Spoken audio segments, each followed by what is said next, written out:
देखिए आज के क्लास में हम लोग को बैंकिंग चैप्टर स्टार्ट करना है। एकदम खत्म टाइप बच्चा जो कोई चैप्टर नहीं करके जाता, बैंकिंग जरूर करके जाता है और एग्जाम में राइट भी करके आ जाता है। आप लोग के सिलेबस का this is one of the most easiest chapter. Sir banking chapter है मतलब we will be talking something about banks. तो sir a bank is a financial institution, is an institution which mainly carries on carries or the business of carrying on the business of getting deposit। यहाँ पे थोड़ा wording गलत लिखा हुआ है। A bank is an institution which mainly carries on the business, ये on होगा, ठीक है ना, carries on the business of getting deposit and lending money। तो बैंक का काम क्या है? रुपया लेना और रुपया देना। Some functions of bank are given below: getting deposit, lending money, transferring money from one place to another, providing traveler checks and foreign exchange to the tourists, renting deposit vaults that is lockers. Bank में locker होता है ना, आप लोग का किसी ना किसी का लॉकर भी होगा बैंक में, जिसमें आप लोग अपना गुप्त धन को जा करके जमा कर देते हैं ताकि वो चोरी नहीं हो, वैल्यूएबल्स को। तो keep valuables in safe custody. कोई कोई अपना जो कागजात वगैरह होता है वो सब भी रखता है। Accepting payments from public utility service such as electricity bill, water bill. आजकल ये सब भी बैंकों के थ्रू पेमेंट होता है और अब तो डिजिटल जमाना आ गया। Everything is done through Paytm, phone पे, गूगल पे, सब अल्टीमेटली कोई ना कोई फाइनेंशियल इंस्टीट्यूशन उसमें अटैच रहता है जिनके थ्रू ये सारा काम हो रहा होता है। तो सर ये बेसिकली ये सारा चीज हम लोग को इस चैप्टर में काम नहीं आएगा, लेकिन ये बैंक से रिलेटेड चैप्टर है, इसलिए कॉमर्स का थोड़ा सा ज्ञान यहाँ पर लिखा हुआ है। Okay sir, moving to the next theory, क्या लिखा हुआ है? Different types of banks, the banks different types of bank accounts. ठीक है ना, बैंक में डिफरेंट डिफरेंट टाइप्स का अकाउंट होता है। The bank offers different schemes under which one can open account. Mainly the four different types of bank accounts are offered by the bank are: पहला है savings bank account, दूसरा है current bank account, then fixed deposit, then recurring deposit। तो sir savings account, current bank, FD या फिर recurring, ये सारा आप लोग कॉमर्स में पढ़ेंगे। ठीक है ना, कॉमर्स में यदि आप लोग लिए होंगे कॉमर्स एज अ सब्जेक्ट तो उसमें चैप्टर्स में आएगा ये सब। सेविंग्स अकाउंट एक नॉर्मल अकाउंट होता है जो हम लोग थोड़ा मोड़ा रुपया सेव करने के लिए खोलते हैं। उसके अगेंस्ट में चेकबुक भी इशू होता है, उसके अगेंस्ट में एटीएम कार्ड भी आपको देता है, डेबिट कार्ड। ठीक है। करेंट अकाउंट जो बिजनेस करने के लिए अपने ओपन करते हैं, मतलब हम लोग जब व्यापार करते हैं तो उसमें बड़ा बड़ा अमाउंट जमा करते हैं, बड़ा बड़ा अमाउंट विड्रॉ भी करते हैं, तो उसका चेकबुक मिलता है। अभी चेकबुक में, सेविंग्स अकाउंट का चेकबुक में मान लो 10 पेज है, तो करेंट अकाउंट का चेकबुक में कितना पेज होगा सर? 100।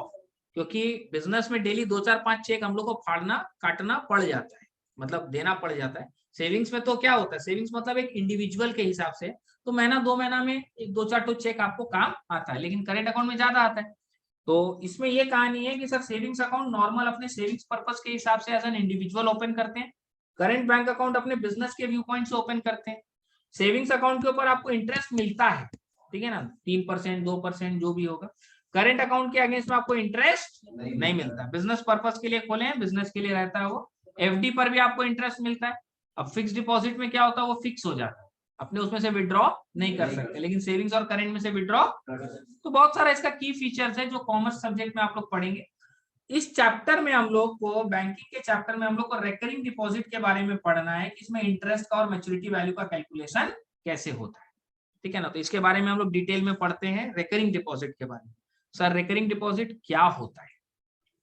एक फिक्स अमाउंट एक फिक्स टाइम पीरियड के बाद एक फिक्स जगह में जमा किया जाता है, उसको बोलते हैं रेकरिंग डिपॉजिट। जैसे कि इन द ईयर 2005, ये सच्चा घटना है जो आप लोग के साथ हम शेयर कर रहे हैं। In the year 2005 Mayank Saraogi post office में गया और वहां पूछा, भाई हमको एक आरडी अकाउंट खोलना है, रेकरिंग डिपॉजिट अकाउंट खोलना है, तो उसका स्कीम बताओ।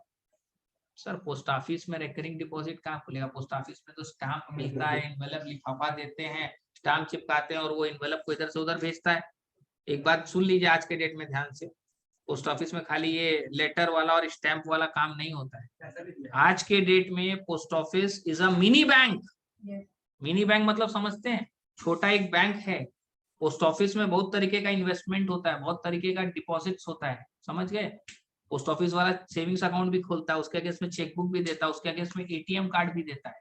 पोस्ट ऑफिस का भी एटीएम कार्ड होता है अकाउंटों का, तो बहुत तरीके का उसमें अकाउंट खुलता है। सर कौन कौन सा तरीके का पोस्ट ऑफिस में अकाउंट खुलता है, सुनिएगा ध्यान से। Number 1, savings account post office में हम लोग खोल सकते हैं। नंबर 2, रेकरिंग डिपॉजिट अकाउंट खोल सकते हैं, आरडी। नंबर 3, पीपीएफ अकाउंट खुल सकता है, इसमें पब्लिक प्रोविडेंट फंड। इसके बारे में हम आप लोग को बताएंगे। Public provident fund is the Raja of all the investment. ठीक है। नंबर 4, इसमें हम लोग टर्म डिपॉजिट भी खोल सकते हैं, जिसको हम लोग बोलते हैं टीडी। इसमें हम लोग एनएससी भी ओपन कर सकते हैं, एनएससी बोल करके भी एक स्कीम है, उसमें भी रुपया लगा सकते हैं। Number 6 MIS monthly interest scheme, इसमें भी रुपया लगा सकते हैं। तो sir post office is nothing but a form of a bank, आज के डेट में वो बैंक के फॉर्म में चल रहा है, ठीक है ना।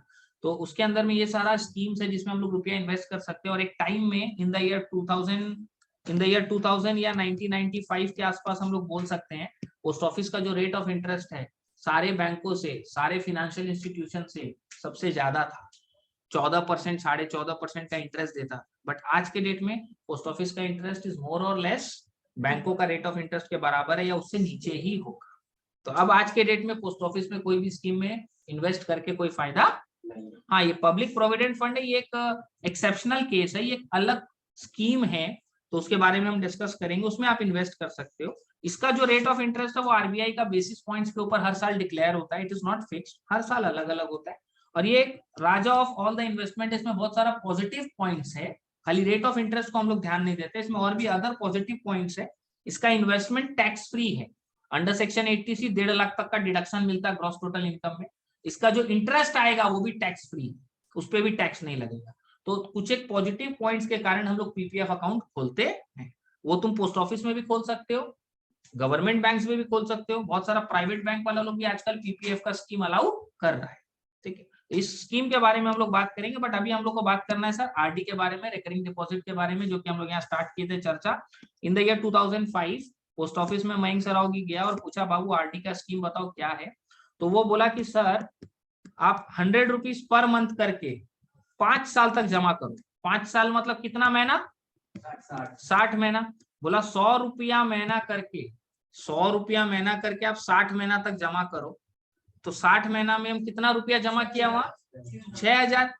100 रुपया महीना के हिसाब से यदि हम 60 महीना जमा किया, 100 रुपीज पर मंथ के हिसाब से यदि हम 60 मंथ जमा किया तो 6000 रुपीज। उसके अगेंस्ट में पोस्ट ऑफिस वाला मेरे को बोला आपको हम लोग 7289 रुपया देंगे। हम 100 रुपीज पर मंथ के हिसाब से 60 मंथ तक जमा किया, मेरा टोटल डिपॉजिट कितना हो गया? 6000। उसके अगेंस्ट में मेरे को मैच्योरिटी वैल्यू कितना मिल रहा है सर? 7289। तो हमको इंटरेस्ट कितना रुपया मिल रहा है? 1200। ये चीज क्लियर है? अब इसको हम लोग रिकरिंग डिपॉजिट कैसे मानते हैं वो सुनिएगा। 100 रुपया इज द फिक्स अमाउंट और एक फिक्स टाइम पीरियड है, क्या? After every 1 month. After every 1 month. तो सर 100 रुपीज पर मंथ के हिसाब से आफ्टर एवरी 1 मंथ यदि हम लोग जमा करते तो एक फिक्स अमाउंट, एक फिक्स टाइम पीरियड के बाद एक फिक्स जगह। कौन सा फिक्स जगह? समझ गए बात को? तो रिकरिंग डिपॉजिट का मतलब ये होता है एक फिक्स अमाउंट, एक फिक्स टाइम पीरियड पर, एक फिक्स टाइम इंटरवल पर, एक फिक्स जगह में जब जमा होता है तो उसको हम लोग किस कैटेगरी में डालते हैं सर? उसको हम लोग रिकरिंग डिपॉजिट का स्कीम में डालते हैं। रिकरिंग डिपॉजिट का दूसरा नाम क्यूम्युलेटिव डिपॉजिट। अब यहाँ पर हम लोग इसका टर्मिनोलॉजी में आते हैं, थोड़ा सा ध्यान दीजिएगा। सर यहाँ पर 100 रुपया पर मंथ क्या है?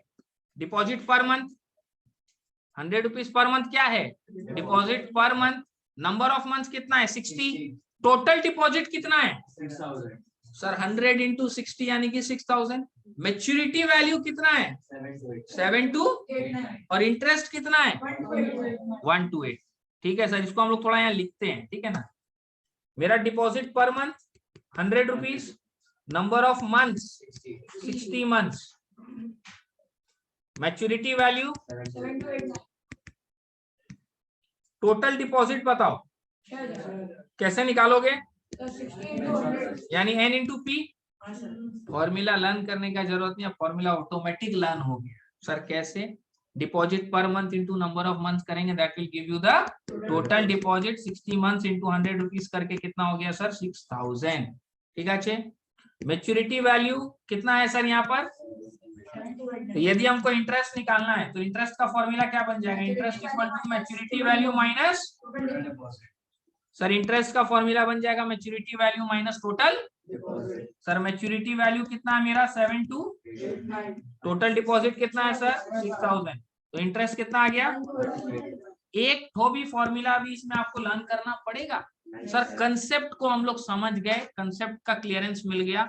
100 रुपया पर मंथ करके जमा कर रहे हैं, 60 महीना तक जमा किए, 6000 रुपया टोटल जमा हुआ, that is the total deposit. Maturity value कितना है सर 7 2, तो इंटरेस्ट कितना होगा sir maturity value minus 7289 minus 6000, that will give you 1289। Is that clear to everyone? चलिए अब इसको कॉपी में पूरा उतारिए। देखिए बेसिकली अपने को स्ट्रक्चर तो क्लियर हो गया, तो यहाँ पर कुछ फॉर्मूला अपने को लिख के दिया हुआ है जो कि अभी अपने नीचे में लिख लेंगे, तो यहाँ से लिखने का जरूरत नहीं है सर।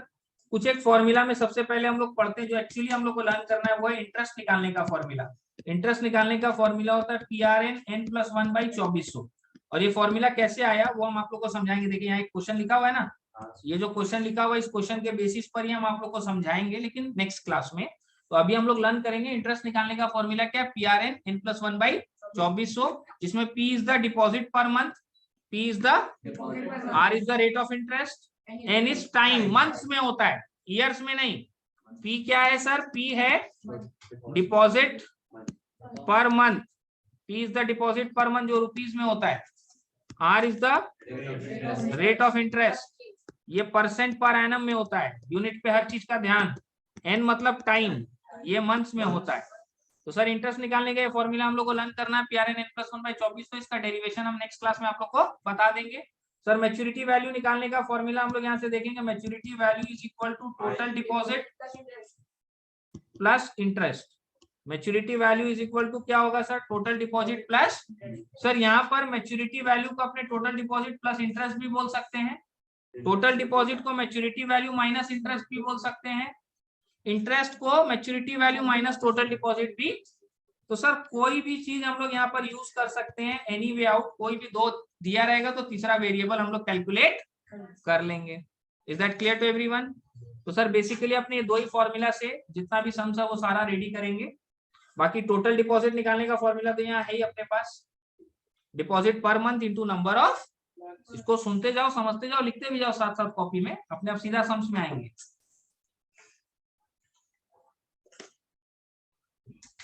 क्वेश्चन नंबर 1 आप लोग के स्क्रीन पर है।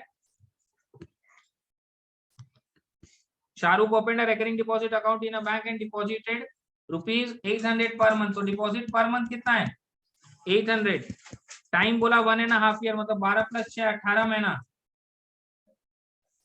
Find the total money deposited in the account, total deposit बोलो, डिपॉजिट पर मंथ इंटू नंबर ऑफ, तो sir 800 into 18 which is equal to rupees 14,400, 800 per month into 18 months which is equal to 14,400। अच्छा एक चीज और, ये जो भी फॉर्मूलाज हम लोग यूज कर रहे हैं ना, ये सारा फॉर्मूलाज डेराइव्ड हुआ यूजिंग सिंपल इंटरेस्ट। तो कहीं क्वेश्चन में अलग से बोल देना यूजिंग सिंपल इंटरेस्ट, तो घबरा मत जाइएगा, ये फॉर्मूला डेराइव सिंपल इंटरेस्ट से हुआ है, और कहीं भी आपको कंपाउंड इंटरेस्ट ये लोग नहीं बोलेंगे, ठीक है ना।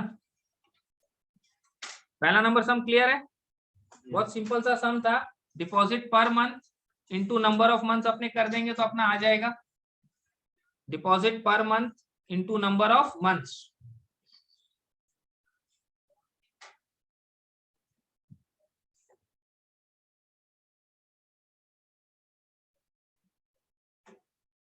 Yes sir. नेक्स्ट सम आप लोग के स्क्रीन पर है,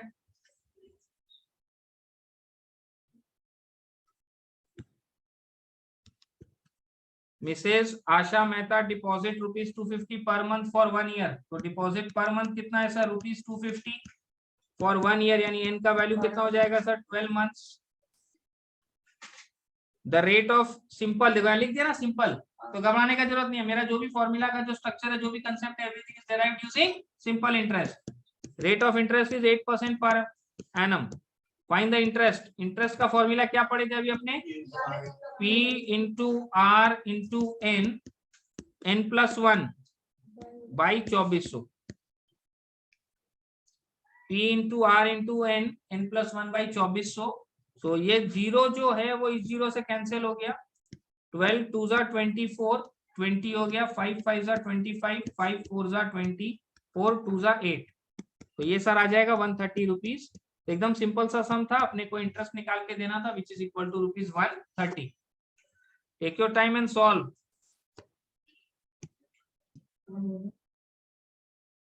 Moving to the next sum, question number 3.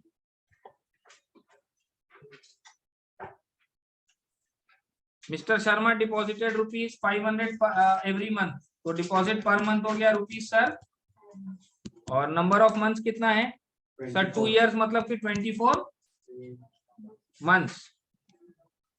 The bank pays interest at the rate of 7% per annum. Bank pays interest at the rate of 7% per annum. Find the amount he gets on maturity. तो maturity value का formula याद करो तो एक बार माथा पे pressure डालो. Total deposit plus interest, और हमारा एग्जांपल को याद करो 6000 प्लस 1289, ठीक है ना. तो सर यहाँ टोटल डिपॉजिट अपने पहले निकाल लेते हैं. Total deposit equal to 500 into 24. अब सर इंटरेस्ट निकालेंगे. Interest equal to P into R into n plus 1 by 2400. ये 0 0 0 0 से कैंसिल, 24 24 कैंसिल. तो यहाँ पर हम लोग क्या करेंगे सर, अब इसको इक्वेट करेंगे. पहले ऊपर में टोटल डिपॉजिट निकालते हैं 500 इंटू 24 यानी कि 12,000 रुपया. फिर नीचे में इसको निकालेंगे 5 into 7 into 25. It works out to 875. तो सर अपने यहाँ पर मैच्योरिटी वैल्यू चाहिए ना, तो maturity value is equal to total deposit plus interest 12875. This will be your answer. Sir total deposit plus interest करोगे तो मैच्योरिटी वैल्यू आ जाएगा. अलग अलग करके टोटल डिपॉजिट और इंटरेस्ट को निकाल के ऐड कर दो. देखिए हम लोग जो भी फॉर्मूला वगैरह यूज करेंगे फॉर सॉल्विंग दिस, हम लोग बस यही जहाँ जो सेट्स वगैरह है यही सारा यूज करेंगे. नया और कोई फॉर्मूला यूज मत करना. बुक्स वगैरह में एक फॉर्मूला और लिखा हुआ मिलता है, maturity value equal to NP 1 plus R of n plus 1 by 2400. ये वाला फॉर्मूला यूज मत कीजिएगा क्योंकि ये फॉर्मूला डायरेक्टली ICSE के गाइडलाइंस में नहीं दिया हुआ है. इसको कैसे यूज करते हैं हम लोग, जैसे अभी यहाँ यूज कर रहे हैं. टोटल डिपॉजिट अलग से निकालना, इंटरेस्ट अलग से निकालना, फिर मैच्योरिटी वैल्यू का फॉर्मूला यूज करना. कौन सा, total deposit plus interest. Is that clear to everyone? तो नया कोई सेट ऑफ फॉर्मूला मत यूज करना. जो हम यूज कर रहे हैं बस उतना ही यूज करना है. तब तो क्या है कि बोर्ड एग्जाम में अपने को प्रॉपरली फुल मार्क्स मिलेगा. तो ये फॉर्मूला जो है ये यूज मत कीजिएगा. Moving to the next sum, question number 4. Akshay deposit rupees 400 पर month in recurring deposit account for 1 year. तो डिपॉजिट पर मंथ कितना है sir, number of months 12. Rate of interest, find the interest and the amount he will receive at the time of maturity. तो यहाँ sir interest चाहिए which is equal to P into R into n plus 1 by 2400. Interest equal to PRN n plus 1 by 2400. ये दोनों zero से cancel. 4 6 24, 6 2 12, 13 2 26. 260 हो गया interest. 260 कितना हो गया sir, interest. Now maturity value equal to total deposit plus interest. Sir total deposit कितना रुपया है सर, 400 इंटू 12 यानी 4000 प्लस इंटरेस्ट कितना रुपया है सर, 200. तो ये हो गया सर 5060. तो सर इंटरेस्ट है 260 और मैच्योरिटी वैल्यू है 5060.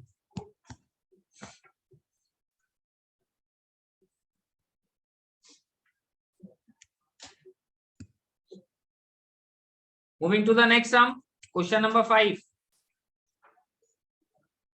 Mr. Nilesh deposited rupees 800 per month. Deposit per month is rupees 800 for 2 years.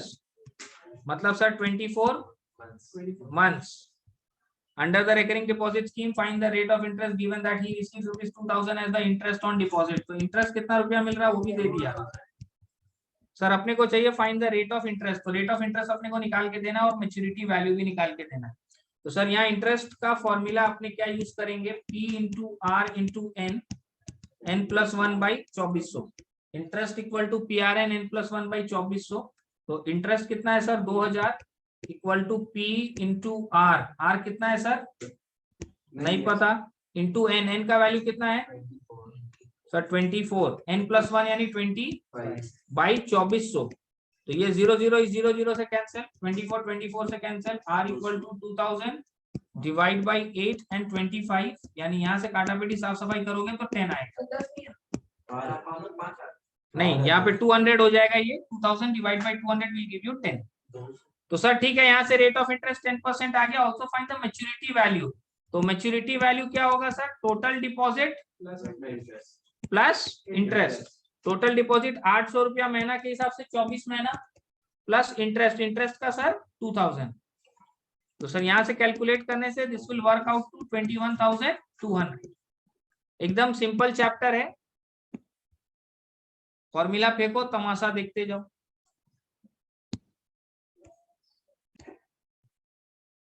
Moving to the next sum, question number 6. A man deposits a certain sum of money per month for 2 years. तो n का value हो गया sir 24 months.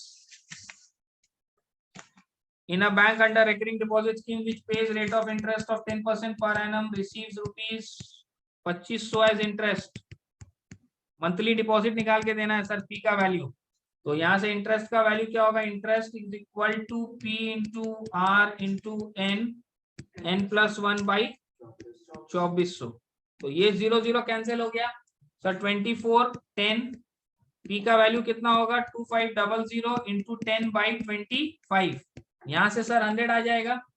तो 100 into 10 will become 1000। तो sir deposit per month will be rupees. समझ गए बात को? एक नॉर्मल फॉर्मूला, उसमें जो चीज दिया हुआ था वो सारा पुट कर दिए, तो जो वेरिएबल है वो आ गया। डिपॉजिट पर month is rupees 1000। Also find the maturity value. तो maturity value is equal to क्या होता है sir? Total deposit plus interest. Total deposit यानी सर 1000 करके कितना साल? सर 2 साल यानी 24 महीना, प्लस इंटरेस्ट कितना रुपया अपने पास? 2500 रुपया है। तो सर 24,000 प्लस 2500 यानी 26,000। एकदम सिंपल क्वेश्चन है। फॉर्मूला फेंको, तमाशा देखो वाला स्टोरी है। सॉल्व कीजिए कॉपी में।